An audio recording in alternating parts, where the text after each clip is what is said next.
नमस्ते प्यारे बच्चों।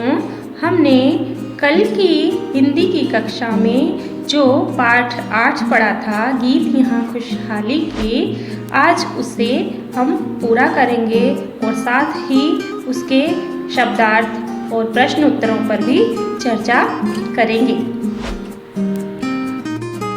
तो आइए और वापस से मेरे साथ इस पाठ को गुनगुनाइए, क्योंकि ये एक कविता है।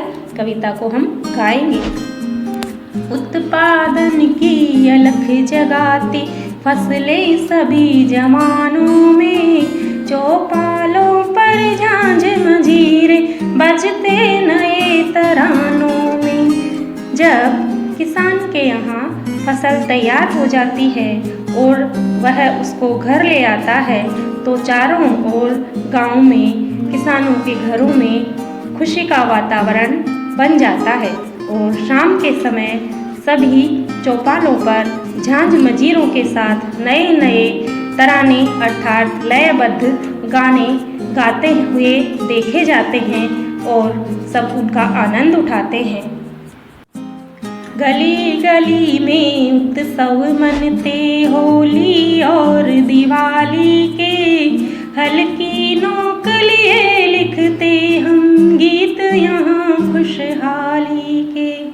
बच्चों, हमारे यहाँ समय समय पर अनेक उत्सव और त्योहार मनाए जाते हैं। आप सभी इनके बारे में जानते हैं ना, जैसे होली, दिवाली, दशहरा आदि। इन सभी त्योहारों की धूम यहाँ पर हर गली मोहल्ले में देखी जाती है और हमारा देश कृषि प्रधान देश है। यहाँ पर किसान की हल्की नोक से उत्पन्न होने वाली फसल पर ही सारी खुशियाँ निर्भर करती हैं। तो बच्चों, यह तो हमारा पाठ पूरा हो गया और अर्थ भी हमने उसका समझ लिया है। अब हम आते हैं अभ्यास कार्य की ओर। अभ्यास कार्य में सबसे पहले हमारे पास हैं शब्द और अर्थ यानी शब्दार्थ। पहला शब्द है उपासक।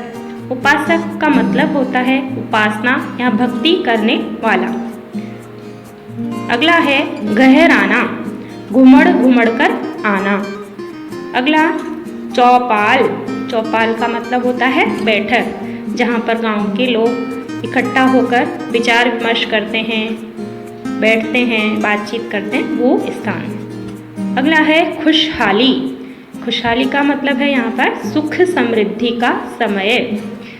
अगला है अलख जगाना, जोश पैदा करना।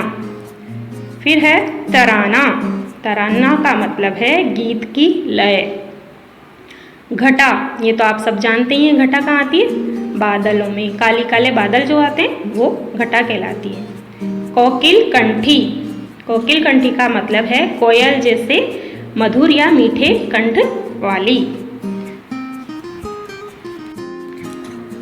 अब इस पाठ में उच्चारण के लिए जो शब्द आए हैं वह है कुदाली, गैंती, मिट्टी, छांव, संध्या, कंठी, बहुएं, हंसते, गेहूँ, मैदानों, चौपालों, जगाती, तरानों। उसके बाद है सोचे और बताएं, यानी बहुत छोटे प्रश्न।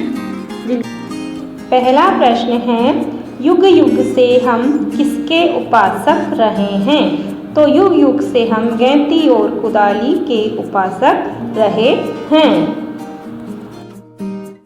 दूसरा प्रश्न है आसमान में किस किस के दर्शन होते हैं? तो पाठ के अनुसार आसमान में इंद्रधनुष और संध्या की लाली के दर्शन होते हैं। अगला प्रश्न है हम कौन कौन से उत्सव मनाते हैं? तो हम होली और दिवाली के उत्सव मनाते हैं। रिक्त स्थानों की पूर्ति करें। तो इसमें हमारे पास ऊपर शब्द दिए हुए हैं और नीचे उनको हमें भरना है। क है मिट्टी, रिक्त स्थान, पाँव तले। तो इसमें आएगा महके, मिट्टी महके पाँव तले। ख है दर्शन होते रिक्त स्थान के। तो इस रिक्त स्थान में आएगा इंद्रधनुष। दर्शन होते इंद्रधनुष के। ग है पर्वत पर से देश उछलती, तो इसमें आएगा नदी। घ है मोती जैसे रिक्त स्थान हंसते, इसमें आएगा दाने। मोती जैसे दाने हंसते। अब हम प्रश्न उत्तरों की ओर चलते हैं। अब है प्रश्न उत्तर, जिसमें दूसरा प्रश्न है इंद्रधनुष के दर्शन कब होते हैं। तो इंद्रधनुष के दर्शन बरसात के बाद जब हल्की सी सूर्य की किरणें निकलती है, उसी समय हमें इंद्रधनुष के दर्शन होते हैं। अगला प्रश्न है किसान का पसीना कब बहता है।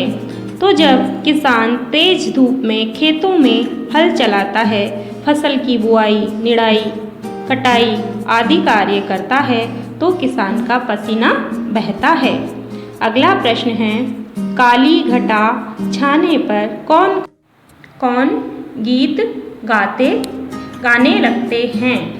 काली घटा छाने पर कोयल, मोर, पपीहे और कोकिल कंठ वाली बहुएं गीत गाती हैं। पांचवा प्रश्न है नदी कहाँ से बहकर आती है और उसका मैदानों पर क्या प्रभाव पड़ता है। तो इसका उत्तर है नदी पर्वत से बहकर आती है और मैदानों में खेतों की सिंचाई में इसका जल काम आता है और चारों ओर हरियाली छा जाती है। छठा प्रश्न है गली गली में उत्सव कब मनाते हैं।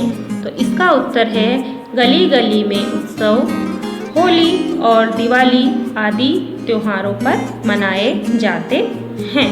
तो ये तो हमारे हुए प्रश्न उत्तर। अब हम चलते हैं भाषा की बात की ओर। यहाँ पर लिखा हुआ है निम्नलिखित बहुवचन रूपों को एक वचन में लिखें। इससे पहले हमने एक वचन से बहुवचन बनाना सीखा था, आज हम बहुवचन से एक वचन बनाना सीख रहे हैं। तो पहला यहाँ पर हो रहा है पहले से ही, चौपालों का एक वचन है चौपाल। ऐसे ही पेड़ों का पेड़, बेलों का बेल, गीतों का गीत, स्वरों का स्वर, मैदानों का मैदान। इस तरह से यहाँ ये बहुवचन बन जाएंगे।